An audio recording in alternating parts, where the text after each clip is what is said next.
So the full-time whistle has just gone in Cardiff. How amazing is the Six Nations? Currently sat watching, in fact you can see Scotland just warming up in front of me.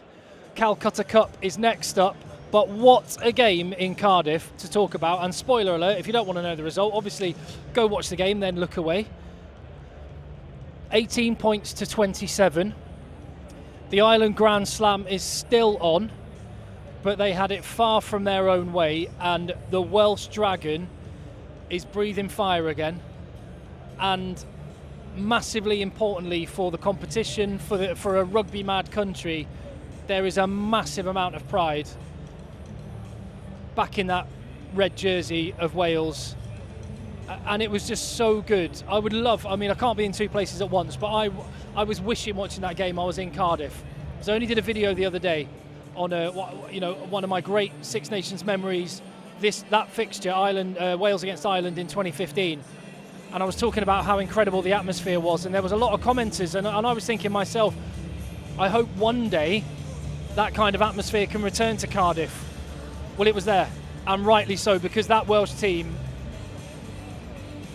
the way that they battled was a massive, massive credit. Flipping to Ireland for a second, and a very hard victory in the end, just goes to show that match why and how this competition is so difficult to win. Why, when a team gets a Grand Slam, which Ireland could still win, 2 wins from it now, if a team and when a team get a Grand Slam, it's an incredible achievement, because this game, this competition is so difficult to win, to go back to back to back. And this was a one-score game going into the final 10 minutes, which every Welsh fan would have taken. The reality is there's probably quite a few Wales fans and players who will lament on a potential win that went begging.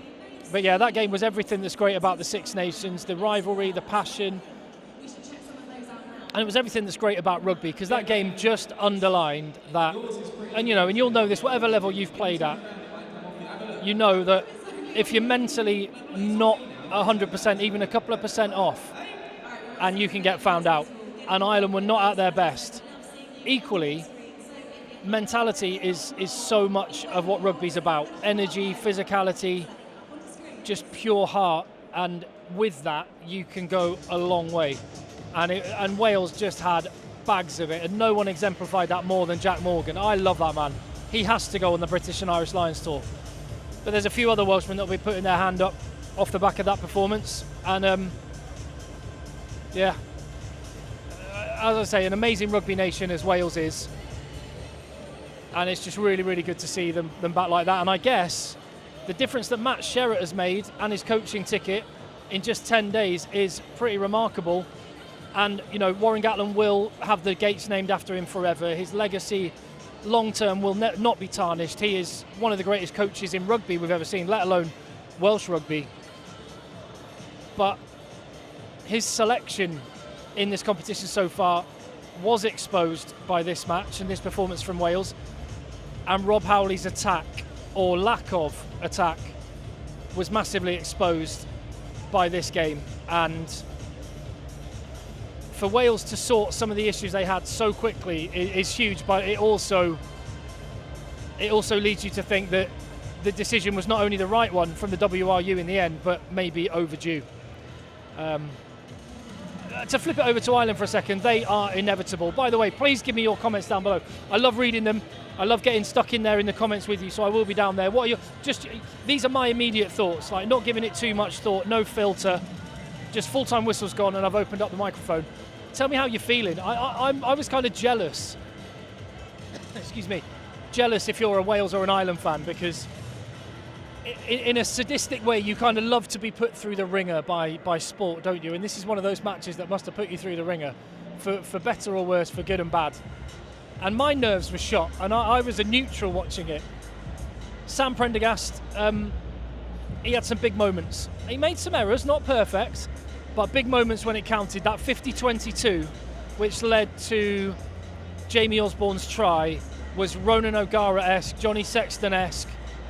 Looking up, scanning the field, executing perfectly. That was probably from an Irish perspective, the defining moment. And him and James Lowe were excellent. I mean, there were some performances from Ireland that weren't at their best, but they had enough. They are inevitable. And just like losing can become a habit, winning is a habit as well. And all those experiences that this Ireland team have gone through together over recent years, having adversity, having things not go their way in games, but still finding a way to win, that counts in games like this. They've got all of those experiences to draw upon. And I'm currently looking at the Twickenham turf. England are warming up over there. And it's one thing that England have got to learn to do, and other teams have to learn to do. And I guess in this particular fixture, Scotland have got those experiences of coming through against England, and how much will that play today? The psychology of sport is amazing. Apologies. But Ireland have got that where it counts, and when it mattered, they had enough. Not at their best. There was the Gary Ringrose red card. I'll run through the game a little bit from what I can remember. So it started with a bit of a Welsh onslaught, didn't it? And Will Griff-John, who I made the point in the build-up, only his second start in a game of rugby in 2 years for club or country. I mean, he was taking names. He earned himself a scrum penalty against Andrew Porter. It was like we're in a Will Griff-John world. He was counter-rucking and winning penalties for Wales. Him and Nicky Smith were brilliant. Nicky Smith not happy to go off with the little gum shield HIA check, and Ireland actually won a penalty the first scrum after Nicky Smith went off. They had Ireland on the ropes, but Ireland weathered that early storm. Jack Conan scored a good try, and he's got a big moustache just like Will Griff-John. Maybe it's the moustache power. Big moustache, big performances. Them's the rules. Ireland got themselves into a 10-0 lead, and you thought they've weathered an early storm, their points up, here we go. Ireland are going to go through the gears, but this was the point at which Wales showed that attacking shape.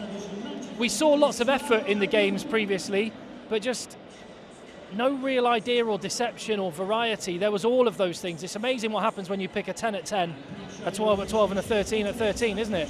But it was the whole team were on the same page, and I was surprised how much Wales's attack managed to develop in just 10 days, 2 weeks. And again, fair play to Matt Sherratt for that one.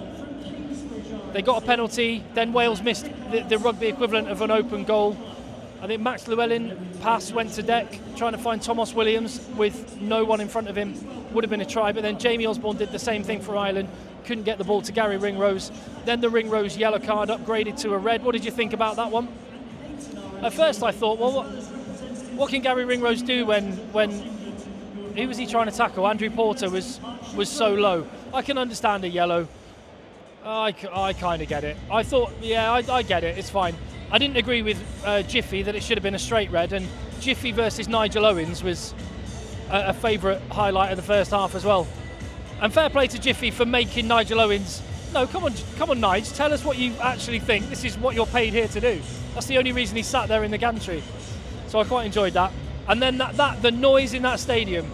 39 minutes. Wales go for the corner with a penalty and deliver. Jack Morgan, emblematic of Wales, just all heart, manages to go in by the post to give Wales a half-time lead. Ireland, the 25-1 on, bookies' favourites for the match, ahead at half-time. You would have had to have put on £25 to get £1 back on an Ireland win, and Wales were leading at half-time. It was game on.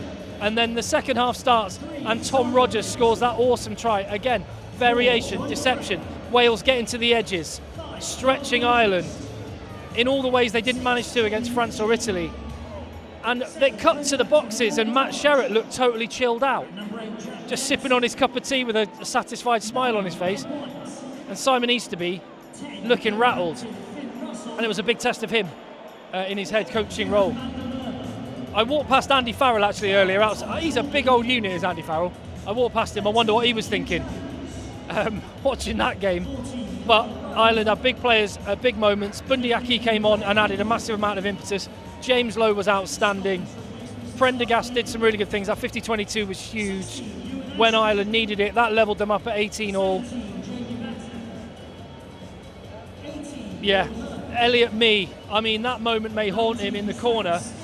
When we thought he scored a worldie of a try, I thought I thought the TMO's got all the big decisions correct, including that knock-on for that try. It was so close. And he could have given it because the on-field decision was a try, but... And then the Prendergast penalties told in the end. Ireland's bench made the difference. Jack Boyle came on and won a scrum penalty.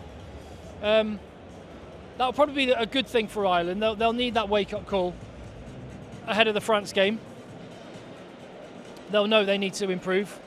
They've given players a chance, and you saw Jamie Osborne did some nice things, but there is a drop-off from Hugo Keenan. Will Gary Ringrose be unavailable for that match?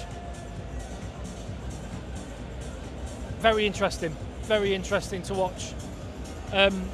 Ireland, they've got a couple of weeks now. They've got the win, but they've got work to do. Wales, again, I just need to return to that because that's the story of this game, isn't it? The heart that Wales showed. Yes, they're gallant losers, and yes, they could have got closer.